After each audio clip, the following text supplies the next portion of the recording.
আজ ছিল বসন্ত উৎসব। বসন্ত উৎসবের জন্য আমরা রেডি রয়েছি, শাড়ি পরেছি, আর একটু আবির নিয়ে ছবি তুলছিলাম।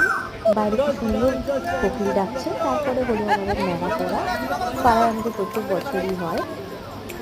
খুব সুন্দর করে কাটানো গেল সন্ধেটা। বলো আমার কবিতা বলো। ধন্যবাদ। Keep supporting and please subscribe. Very good.